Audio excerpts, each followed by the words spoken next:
Welcome to the Sunsplash Mix Show. I'm Selector Princess.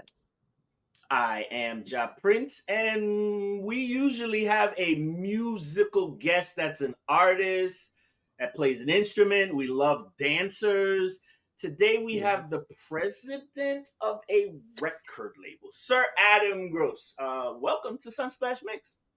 Thank you. If you want me to dance, I can give it my best, but I don't think anyone wants to see that. And you do play instruments, so that's a good look.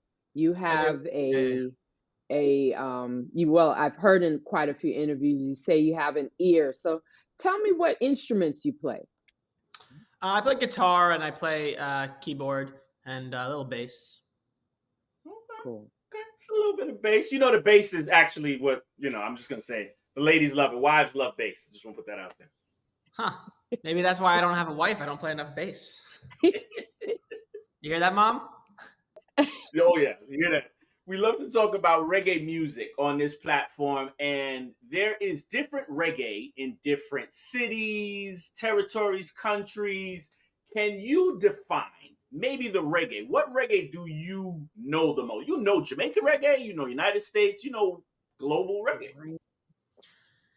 That's a good question. I mean, all of it really. I mean, I grew up in New York, and so I was first exposed to Jamaican reggae for sure. I played in like a band in high school, and everyone else in the band, all their parents were all from Jamaica or other West Indian countries. So I got introduced to a lot of stuff through them. Like that's how I first heard about Barris Hammond. That's how I first heard about culture. Like it was all through them, and even like what a rhythm is, and then like all these different things. And we used to play shows at like we would get hired to be like the backing band at like these churches like in Flatbush, Brooklyn. And so we'd go in on like a Saturday night and we'd be like the backing band. They'd have all these different singers come through and they'd start singing songs. I didn't know any of them. Like it was like these like church, like I didn't know the songs. And so they would start singing like, and we don't know what the set list was or whatever. And then everyone would just start playing along with it. And I'd be like, okay, cool. Like, let's just figure this out. So my really first introduction to the music was through that, which was in like, that was in like ninth grade, like when I was like probably like 15. And in the years leading up to that, I listened to, I started getting really into reggae probably at like 12, 13, and kind of simultaneously all different parts of the spectrum. I mean, I even like on the other side, like I remember when my dad actually showed me like Blind to You by Collie Buddz. I don't know how he found it, Oh, but like I remember ah. that point in like when I was a kid too. So yeah, I would say I'm pretty well versed across the board, and I think a big part of what we're trying to do is like bring all the different spaces together and have each other cross collaborate to grow everyone's audiences. I think there's a lot of conversation these days about the market share of reggae and dancehall decreasing and having been much higher back in the early 2000s and that time frame. And I don't necessarily think that's the case. I just think that what's more the case is that it's a lot more fractured. I think that there's scenes that have built up all around the world, which is just a natural progression of time going on. And there are serious disadvantages to Jamaican artists to be able to grow in those individual markets versus those local artists. So if you go to France, the artist who sells the most tickets in France who makes reggae is going to be a French artist. If you go to Hawaii, the artist who sells the most tickets as a reggae artist is probably Hawaiian. There's just a lot less barriers to entry in your local market. So I view that the key to success and growth for any artist is to figure out how to tap into all those different markets around the world, and that when they're all brought together, there's actually this pretty huge market and space. And that's where I want to go to next. How do we do it? How do we become sustainable? How do we add merch? All these different things that we can do to grow our audience. Yeah, I think the key really is artists that and artist teams who are down to play the long game. I think that we live in a world of wanting that quick fix or wanting that quick moment and know that you're going to blow up overnight. I think looking at how many views you get on YouTube in the first 24 hours, even if then over the next 3 years it only gives another 5 views. It's about this there's so much about this immediate gratification and having a hit. The reality is that 0.00001% of artists who become professional artists are ever going to have a quote unquote, breakout hit.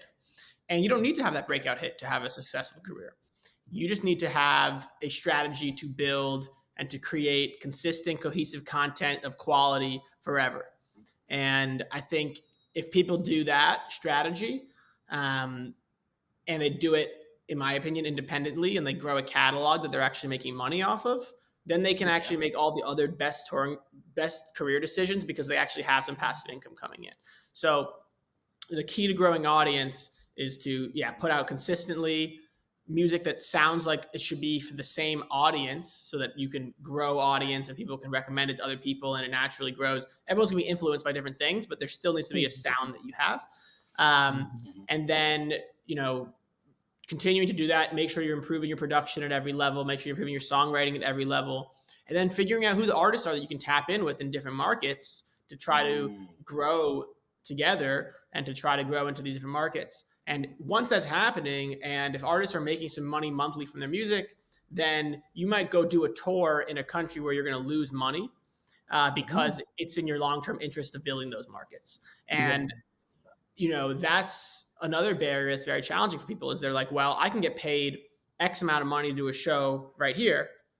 So why would I go do this tour where I'm going to lose all this money, open for a band that I've never heard of before, and when I can go make money? And it's just like, well, the reality is, as an artist, you're a small business owner, and any small business or business to become successful, oftentimes it takes many years of reinvesting every dollar you make back into it and not thinking about your music as your source of income or profit for a long time. You have to have a hustle that makes you money, and then anything you make from your music needs to go back into its growth for a significant amount of time. And it's difficult. It's easier said than done. It's easy to say to artists, like, why aren't you posting this thing? Why aren't you posting on social media? Why have you disappeared for the last 2 months? Why aren't you creating music? It's easy for me to say. It's easy for all of us to say.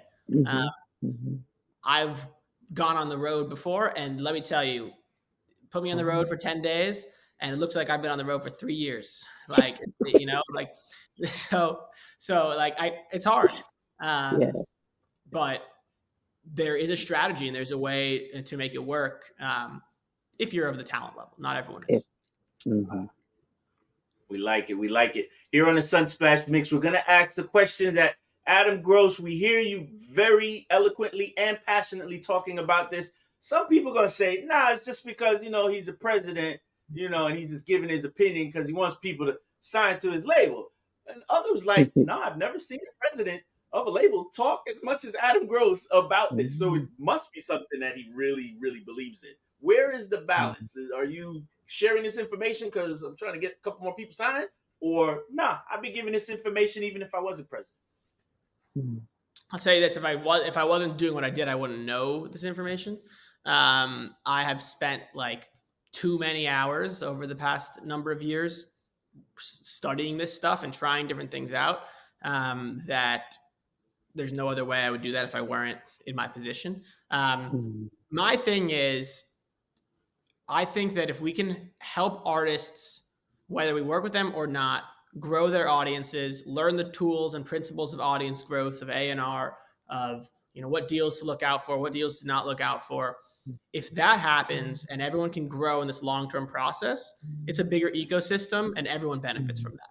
So whether they end up working with us or not, if the overall ecosystem is healthier and bigger, that benefits everyone who's a part of the ecosystem, which is us as well. I feel very emotionally connected to any music that we're working on. And the number one thing that keeps me up at night is does this person feel like they're getting screwed over? Have we not done enough for this project? Have we become what I always feared? Never wanted to be a label guy growing up. So it's I get very emotionally connected to the music we're working on. And, I'm also aware that I'm an outsider. I'm not from Jamaica. I'm not from this culture. I'm profiting off of a culture that I am not part of, that I didn't grow up in, that I have a different set of, where I'm from and all these other things. So I do feel like there is a duty that we have as well, to make sure that we are giving back. And I think we've only scratched the surface of what we can do with that. I think there's always more that can be done. And I think that all criticism is fair. So you're going to see some more stuff that we definitely roll out in the coming years. I mean, I think that the number one thing that I want to do, and I've had conversations about, I guess I've never said this like really publicly, but is I want to start a music business program in Jamaica. Oh, wonderful. I want to figure out how to do that. And because there are great music schools, there are great, and like people are churning out great musicians. There were like 100 people, and I don't know the number that it would be, but imagine if there was 100 people a year getting churned out who just understood every level of the music business and how it's evolving. That's why it's hard to teach music business classes, because it's just like different than every year it's different. So I think that the key to that, the Jamaica and, music there, and that ecosystem benefiting, both the artists and the country and the economy as a whole, is to have more people on the business side who really get it and are local. Yeah, definitely. Are we? Definitely. Yeah. Are we thinking maybe to work with existing programs? Because I know of a few. Or if it's a certificate program, or anything further you could tell us about it? Yeah, I literally just started having conversations about this week. Okay. But, I think that it's been something that's been on my mind for a number of years, and just as time goes by, my thing is like, I'm kind of an idealist in certain respects. And I think that, in some respects, as you get older, you become less idealistic. Like when you're in college, you're like the most, or like when you're younger, or when you're 18, 19, like whatever, you're most idealistic. Like you think that, whatever your worldview is can be established, and, there's a sense of idealism, and I think it's good to always have that. And, I'm not as idealistic as I was then, but I still have this anything is possible mindset that, I think there's a lot of things that can be done that are just a matter of getting the right heads together, and trying things out. Because I think that there's so much potential, and there's so much obvious influence. I mean, same thing with the market share conversation. Everyone talks about the market share of music from Jamaica, but there's no country in the world that has more per capita market share than Jamaica. So it has the most market share for its population, if you think about it. Yes. In addition to, if you're counting, reggaeton and Bad Bunny and everything that came from the Dembow beat, and you're counting Justin Bieber and all the dance hall that is infused into the pop, and it goes on forever. So there's got to be a way to bring that back and really have it economically benefit the people. Thank you for sharing that. We definitely have a lot of people who are listening to the Sunsplash Mix Show. This is not a conversation. This is a TruVersation with Adam Gross right here. Let's talk about, like you said, changing over the years. It isn't the 80s, disco, 70s. It isn't the 90s. We love flinging it back to, I love the 90s as far as reggae and dancehall coming out of Jamaica. But like you said, the industry of selling music, streaming music, we should really only be going back to the 2000s as far as, you say, maybe education. Let's not go back to what we used to do in the 70s. Yeah, we can't go that far back when we want to move the culture forward musically. Yeah, for sure. And I think there's always something to learn about different time periods. What worked well at this time, what didn't work well. And I think there's always going to be a split between young people and older people about what sound should be the sound and how this is going to translate. And usually the answer is somewhat in the middle. And I think the answer is somewhat like nuanced. And I think we also live in a day where nuance is really difficult to push forward and actually, have a conversation about. And people are very focused on, you either think this way or this way. But how do we figure out how to come together on different answers and different things? And obviously that one of those conversations has to do with, people who say that, the choppa tunes and that sound and the trap hall sound, is never going to be on, mainstream and whatever. And then there's people who say, well, this is the music that we want to make. And this is the music that's, inspiring us. And this is our life that we're going through. This is what we're seeing on the streets. And so we're going to make that music. Don't tell us what we should or shouldn't do.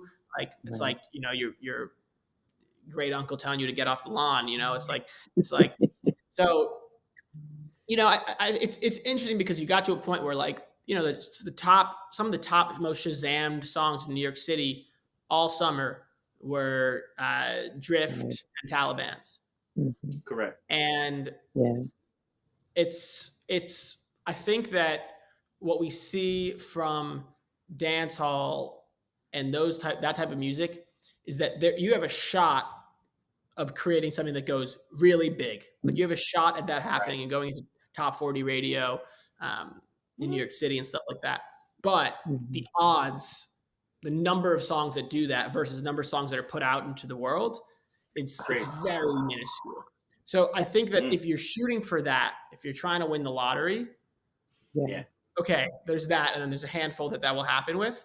But I think if you're more so in a practical mindset of like, all right, like, I don't know if that's going to exactly happen for me, even though I really do believe in myself and I want to take my shots at that thing, then the strategy of what I'm talking about, of that consistent growth and mindset that I think maybe works with other subgenres a bit better, makes more sense. Yeah, I love to hear it right here. And also, let's talk about teams. Yes, we see you are very visible, but I am sure there is an inevitable team. There's a team of maybe hundreds of people who either disagree with some of your opinions and outside, or no, we understand and we're all pushing, all hands on deck. Is it the team at Ineffable Records that have made you guys so successful every year? Or it's like, no, it's really the artists. They put out good product. All we do is let them do what they want to do. I mean, it's both. I mean, I think that, I think that we have a great team, and I'm really grateful for everyone we have. It's been like, again, like, it's our business, just for context, like, we have a management company and we have a live business. So there's like 10 venues in California that we own or operate. And then we have some ownership in some festivals, and then we have the management, and then we have the label. The label part of our company has only existed for like, it's been around for like 4 years. So when we launched the label part of the business, it was to create the label that we would want our management clients to sign to as managers. From that perspective, what would we want a label to do? So every year that's gone by and we've been able to add to my team on the label side, it's like, it's a learning process about, how do you delegate things and what systems and procedures do you put into place to add into the mix, to provide better services for the artists, all these different things. And the team is just is absolutely incredible. I mean, we have, just on the label team itself, like, my guy Jay, who actually just had a baby last week. So shout out. Congrats. He, who's kind of been elevated to like running the operations for the label, like, make sure that like every single thing actually happens. I'm more creative thinking and entrepreneurial thinking and having all these conversations. And then like, he's actually making it happen. And then from that, we have Maggie on his team who assists him in doing all that stuff. And then, we added Diego, who was at Pandora for almost the last decade, because Diego was fighting for Caribbean music to be supported at Pandora more than anybody I had ever seen. Like, the dude didn't take vacation like his whole life because he wanted to make sure artists reach their audiences. So I was like, this is exactly what we want, because you're going to be able to do the same fight, but internally. So the team is amazing. And then the artists, obviously it all starts with the music. And I think it also starts with a level of buy-in and trust. And I think Oh that, yeah. you know, the artists that we work with, the relationship is like very, very crucial. Like I have a relationship with every artist that we work with, and we're putting out almost 500 songs a year. So it's a lot of people. Yeah. And it's, if someone's not going to buy into the 2-year plan, it's not going to work out, because I can't guarantee what you're going to see in 4 weeks or in 6 weeks or in 8 weeks. Right. So as time goes on, we have a little bit more, I think, trust built up with people who see the success and see that we're not full of shit.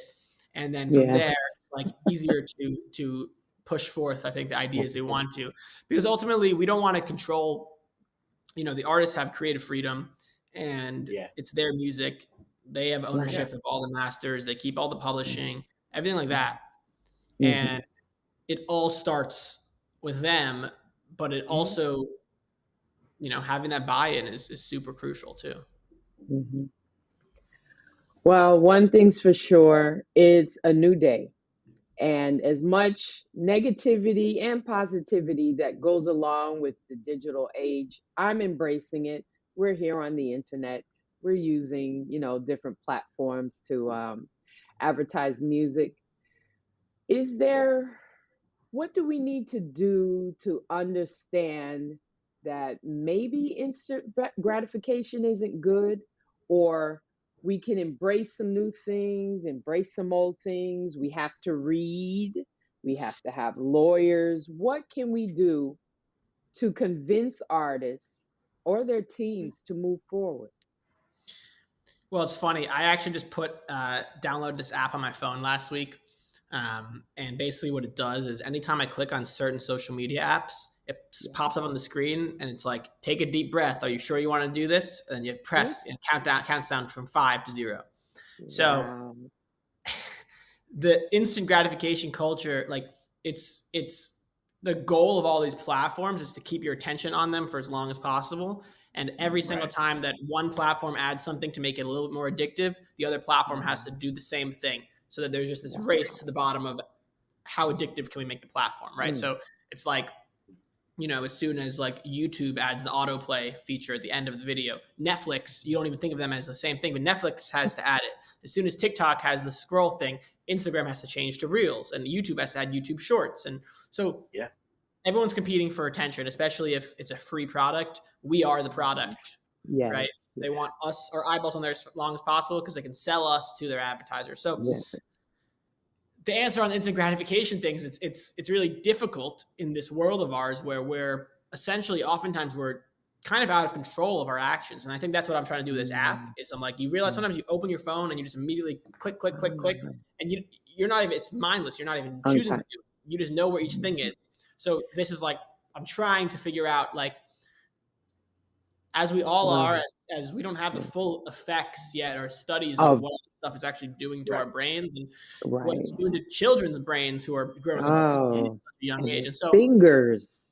I think it's just like trying to be mindful and create certain things in your life to be aware of the instant gratification. And I know you're referring also to just like the wanting to drop music, obviously, and have it crack off. But I think it's actually a similar mindset. I think the more that we can like figure out and delve ourselves into like long form things, and to be honest, I don't like, it's hard for me to sit down and read a book. Like it is, like but my it can be done. It's like I'm very like thinking about all the different things that we're doing and we're working on, and it's like all over the place. So I get it, but I think that it's just a matter of discipline and just essentially like you don't have to, it's not about working any harder, it's about working smarter. And I think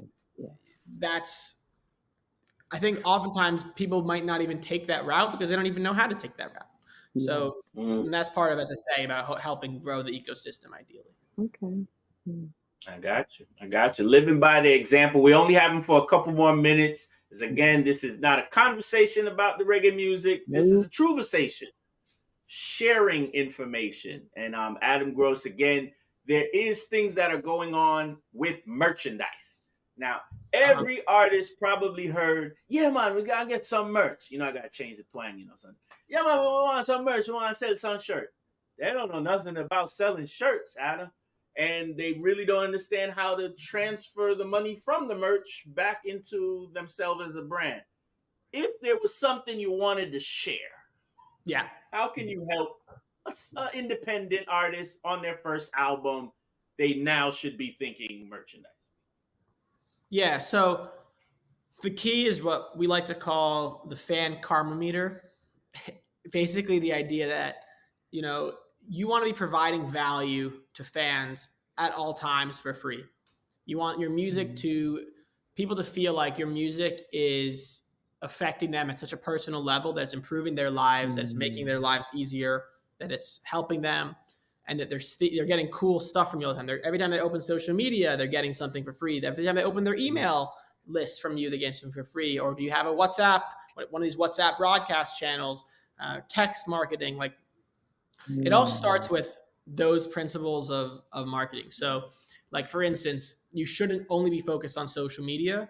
Like, the having emails and phone numbers, and then out there, I think the WhatsApp channel thing, like, is actually more important than social media, because, as we know, the algorithm can change at any time. They can delete. You don't know which platform is going to delete. So if you've only been growing on Instagram and then they delete Instagram because it gets banned in your country, then where are you going to go? The emails and the phone numbers are the things that you can actually have in control. And then obviously the on the ground stuff, the actual, like, flyering and things like that. And I think through growing on social and via those channels and using them to provide free value, like 19 out of 20 things that you're pushing towards them should just be like content that's adding value to their life. Then when you have something you want to sell, a t-shirt, a ticket, anything else, they feel like they want to provide value back to you because you provided so much value to them. If you're constantly posting a flyer and trying to sell tickets to this, and then you're selling and your merch item, and then new song out now, go to Spotify or YouTube, or if you just are constantly selling, you're not building up any rapport with your fan base for them to want to actually provide something back to you in return. So it's just about growing a community. It's about growing a group of people that feel interconnected with your music. And it's about responding and having direct relationship with as many of them as possible. Like, you're never too cool to respond to a comment, like like, or even like a DM or anything. You need to respond to, especially if you're growing. Like, you need to respond to as many things as possible. Or if you have a show, you need to be at the merch booth after the show on the same thing with merch. You got to be at the merch booth selling your stuff. Yeah, you want to buy this CD? Okay, I'll sign it for you. Okay, cool. Like, you got to be out there hustling and, providing value for people in order for them to spend that money, especially because we live in a time when people are used to music being free. So they really have to feel that value. Love it. Is there any goals? Yeah. Any goals for 2024? What's the next step? That's a good question. I think it's just continuing to grow the different spaces and scenes that we're working in, figure out how they can all learn from each other and work together.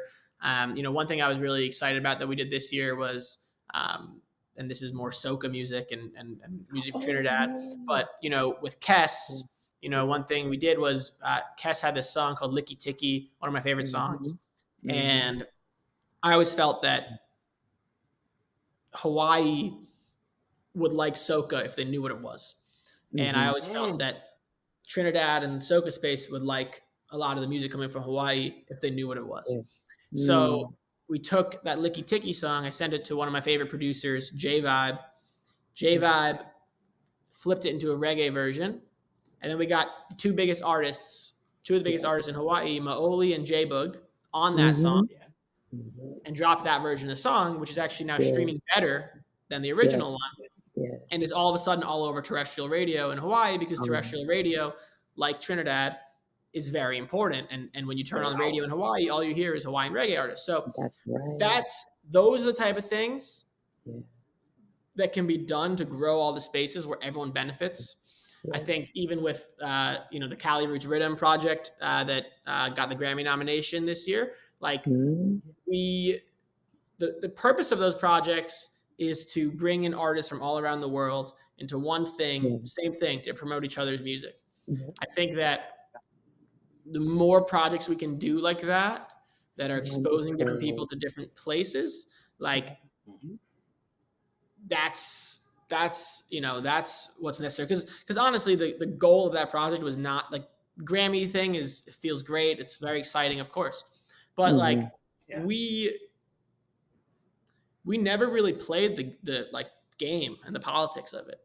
And it was super unexpected. Literally totally unexpected.